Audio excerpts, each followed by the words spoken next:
Hello friends, എൻ്റെ Swift കാറിൻ്റെ petrol fuel lid തുറക്കുന്നില്ല. അവിടെയുള്ള ഒരു ലിവർ ഉണ്ടാവും ഡ്രൈവർ സീറ്റിൻ്റെ അടുത്തുള്ള ആ ലിവർ പൊന്തിച്ചപ്പോൾ തുറക്കുന്നില്ല, അതിന് ആക്ഷൻ ഇല്ല. അപ്പോൾ ഇതിലെന്തോ കംപ്ലയിൻ്റ് ഉണ്ട്. അപ്പോൾ അത് നമുക്ക് മാനുവലി എങ്ങനെ തുറക്കുക എന്നുള്ളതൊന്ന് ട്രൈ ചെയ്യാം. ആരെങ്കിലും ഒന്ന് പെട്ടുപോയാൽ നമുക്കൊന്ന് ഇങ്ങനെ ഒരു വഴി ഈ സാധനം ഇങ്ങോട്ട് ഓപ്പൺ ചെയ്തെടുക്കുക.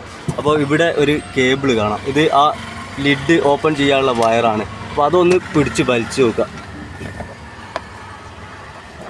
അത് പിടിച്ച് വലിച്ച് നിങ്ങൾ കാണുന്നുണ്ടാവും. അപ്പോൾ ഇപ്പോൾ എന്താ സംഭവിച്ചത് നമുക്കൊന്ന് നോക്കാം. ഇത് ടാങ്ക് തുറന്നു.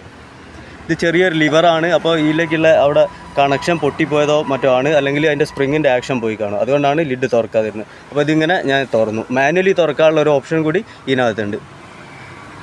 അപ്പോൾ ഈ വീഡിയോ എല്ലാവർക്കും ഇഷ്ടപ്പെട്ടെന്ന് കരുതുന്നു. Bye bye.